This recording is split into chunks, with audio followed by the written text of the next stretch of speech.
Bienvenidos al programa Perfiles en Acción. Esta tarde nos encontramos en el Museo de San Carlos con la maestra Lidia Romero, que bueno, en este contexto se ha presentado Nina, la versión de intervención en un espacio como este, que es un museo, pero bueno, en el origen propio de la versión escénica, te vimos en la sala Miguel Covarrubias. Así que en esta búsqueda yo diría, Lidia, que tiene que ver con la estética, esta manera de no perder esa esencia de lo que implica la danza y sobre todo la danza con experiencia, y que te lleva a una estética que yo siempre me he sentido fascinado, porque la mujer no está ahí nada más pintada porque es bonita, sino porque tiene ese poder tan fuerte que nos simbra con esa delicadeza. ¿De dónde proviene Nina, para empezar? Yo creo que es algo que está como muy en mi esencia, ¿no? Y en mi historia familiar. De pronto yo me pregunté hace unos años, con esto de que va uno creciendo y madurando y envejeciendo, ¿por qué hago lo que hago? ¿De dónde vienen como estos impulsos, como de este gusto por el diseño, por la composición, por el mundo de lo femenino, por lo urbano, y por qué soy como soy, pues, ¿no? Y entonces el panteón familiar es importantísimo para responder esas preguntas ontológicas, ¿no? Entonces, hay varios personajes, por supuesto mi madre, ¿no? Pero también mis tías, como la mirada infantil, ¿no? Mía, en este caso, observaba cada detalle de cuando se maquillaban mis tías, ¿no? De cómo lavaban sus medias en la noche para que estuvieran limpias e irse a la oficina el otro día, de cómo lavaban el pañuelo y lo pegaban en los azulejos del baño para que estuviera planchado el otro día. Yo me acuerdo que las tías iban a trabajar en su democrático camión al centro. Esta tía en particular, Nina, iba a trabajar, era secretaria de la Suprema Corte de Justicia de la Nación, y se iba de guante, sombrero y bolsa, de que hacía juego con los zapatos, diario diferente a trabajar. Entonces, ese mundo de ese cuidado estético, como tú lo mencionas, del mundo femenino, del cuidado de la ropa, del detalle, del arete, de esto, ¿no? De la higiene. Rosa, mi hermana y yo veíamos a la tía, cuando mis papás se tenían que ir de fiesta, nos dejaban a dormir en la casa de los abuelos. Entonces Nina nunca se casó. Entonces tenía 2 camas matrimoniales y en una Rosa y yo dormidas. Y en la mañana veíamos todo el ritual del arreglo femenino, ¿no? Los frasquitos, las cremas, los espejos, los peines. Luego abría sus cajones, estaban perfectamente arreglados, dobladas, cada una de las cosas por colores. Entonces a mí eso me fascina, ¿no? Claro. Y creo que no dejaré el resto de mis días de hacer homenaje a todas esas esencias que me forman, ¿no? Que son parte mía y que me impulsan a hacer cosas. Claro. Y que además, bueno, al final uno puede ubicar a la femineidad como esa parte de lo delicado, pero considero que también tienen esa fuerza dentro de esa aparente ligereza, que no lo es para nada, de tener una por presencia muy fuerte, por un lado, y por otro esta elaboración coreográfica. Pues si bien las artes escénicas hacia el principio parten del ritual, ¿no? De una manera de ofrendarse en un orden, en este caso la ritualidad de la mujer crea, me parece, para ti la posibilidad de la danza. ¿O cómo pasas de esto a la danza? Por supuesto. 2 cosas muy importantes. Esta cuestión de lo delicado, pero no es solamente frágil y dulce y tierno, sino tiene esa contraparte de las guerreras, ¿no? Nos consideramos unas guerreras, y esta obra, Nina, habla mucho del empoderamiento de la mujer a través del siglo XX. Nina nació en 22 y murió en 99, entonces ella atraviesa el siglo XX, nació en provincia, en Acámbaro, Guanajuato, se viene en la familia cuando eran chicos todos, y entonces cómo se va abriendo paso y cómo se desenvuelve y cómo se diseña, digamos, la identidad de este personaje en un medio laboral de puros hombres, en un medio machista, que tenía socialmente, laboralmente.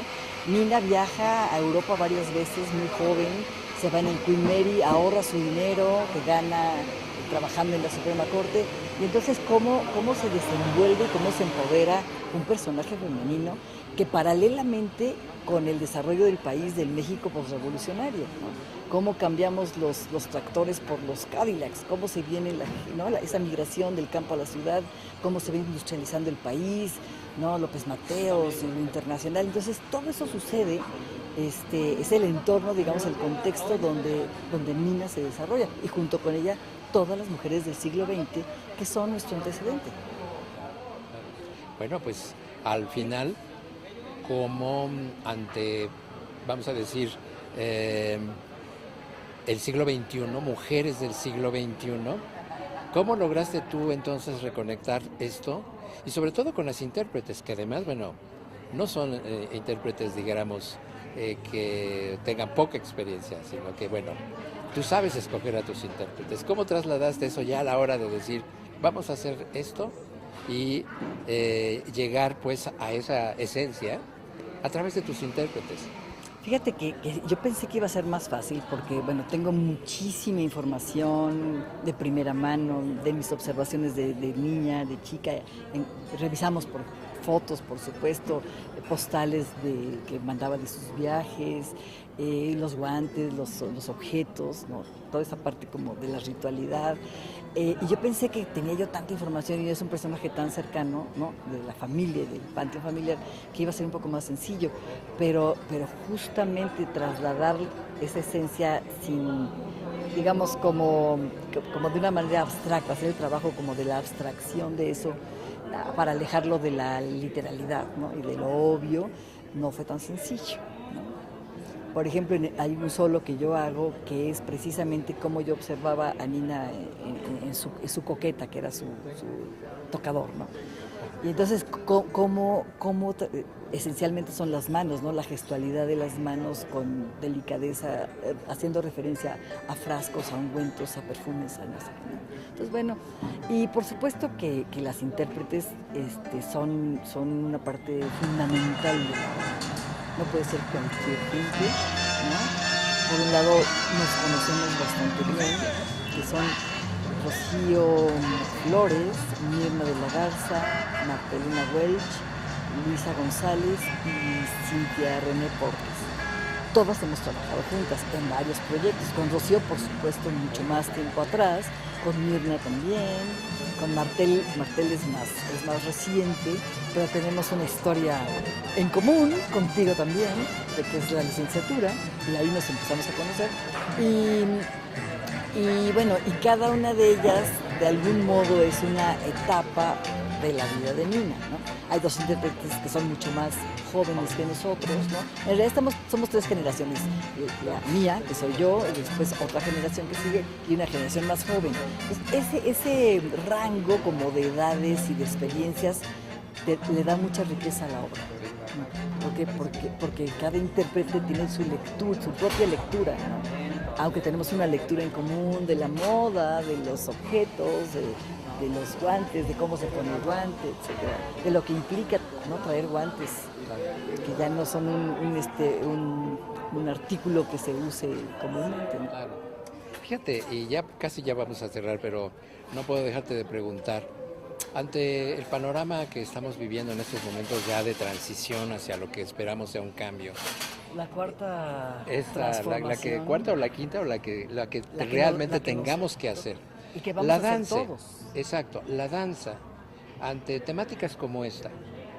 ¿Por qué va a ser indispensable? ¿Por qué para ti piensas que la danza es como esa contribución desde el arte? ¿Y cómo la verías tú? ¿No? Porque digo, podemos ver una obra así y decimos, padre, nos conectamos con un origen, una época, ¿y qué vemos hacia adelante? ¿Qué ve hacia adelante Lidia Romero?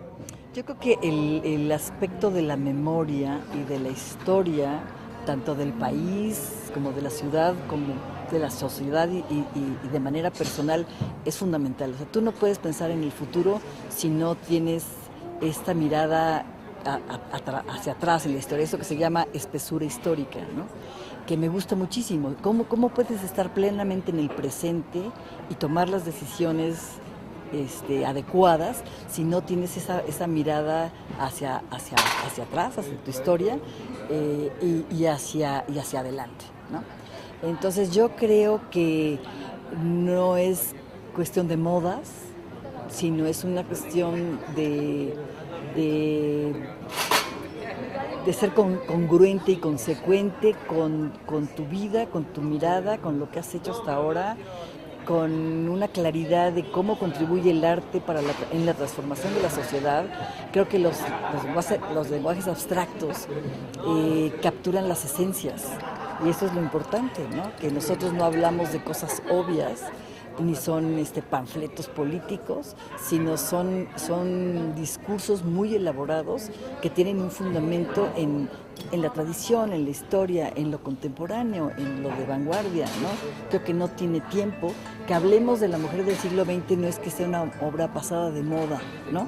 Sino que habla de un pasado inmediato, pero además un sustrato que te conforma, que te da la plataforma para el empoderamiento de la mujer del siglo XXI, ¿no? Y por otro lado me parece muy importante que la obra coreográfica y la obra del arte actual pueda permear todos los espacios de la ciudad, de las ciudades. No solamente, aquí. Exacto, no solamente los teatros que están hechos y concebidos precisamente para albergar las obras de teatro, la ópera, la danza, sino espacios que son de verdad maravillosos y que mucha gente no los tiene presentes, y de pronto si suceden cosas, obras que están pensadas para estos espacios, o que son susceptibles de adaptarse a diversos espacios, creo que le van a dar una gran vitalidad y una gran riqueza a la relación de la obra con los espectadores, con el espectador, con los espectadores, con los diferentes públicos, ¿no? Claro. Yo creo que la obra tiene esa misión de ir al encuentro del espectador y propiciar una mirada muy diferente a la que se tiene en un espacio de la cuarta pared, ¿no? Claro, la apertura de la salida digamos, de ese espacio seguro a este tipo de espacios. Y esta es la última pregunta, y brevemente, ¿qué te hizo entonces, por tanto, trasladarte a un lugar como este, y cómo concibiste del escenario de ese espacio seguro a este otro, el del Museo de San Carlos? Mira, desde el principio, desde que empecé a concebir la obra, la pensé para un espacio teatral como la Covarrubias, con todo lo que eso tiene, como arropa la escenografía, la iluminación y las bambalinas, etcétera, etcétera. Pero también la pensé para poderse adaptar, transformar y presentarse casi en cualquier espacio.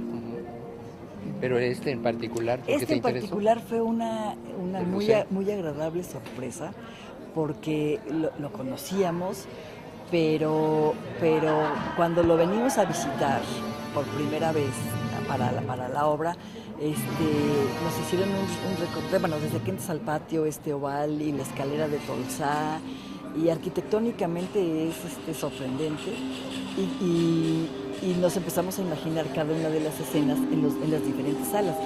Todavía teníamos la interrogante si nos iban a dejar bailar en las salas, porque tienen unos verdaderos tesoros, ¿no? Quien no conozca el Museo Nacional de San Carlos, de verdad tiene que venir a verlo, con o sin Nina, ojalá les toque de nuevo Nina, pero las obras y la museografía son fantásticas. Sí. Y hubo esa oportunidad. Y sí hubo esa oportunidad, gracias a la maestra Carmen Gaitán, que es la directora del museo, que es una mujer inteligente, abierta, entusiasta y que nos permitió dialogar, porque creo que lo que pasa de maravilloso en este espacio en particular es cómo la obra dialoga con el diseño arquitectónico y con esas maravillosas piezas de pintura y de escultura de diferentes siglos, ¿no? Entonces el espectador se encuentra con el arte vivo la danza, el cuerpo en movimiento, dialogando con estas formas y estas manos y estos brazos y esas composiciones, claroscuros, vírgenes, ángeles, hay esto de Yocanan, la cabeza de Yocanan. Entonces todo eso como que resuena la historia, ¿no? Y hace una especie como de, que sí, como de, ¿no?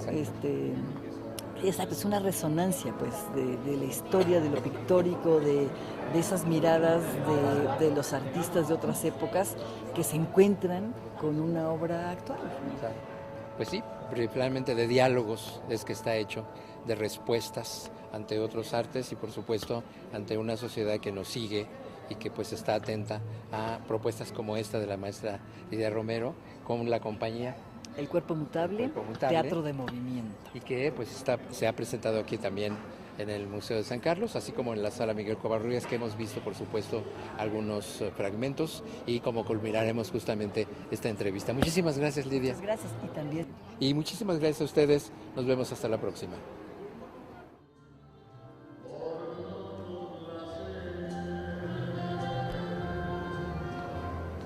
Las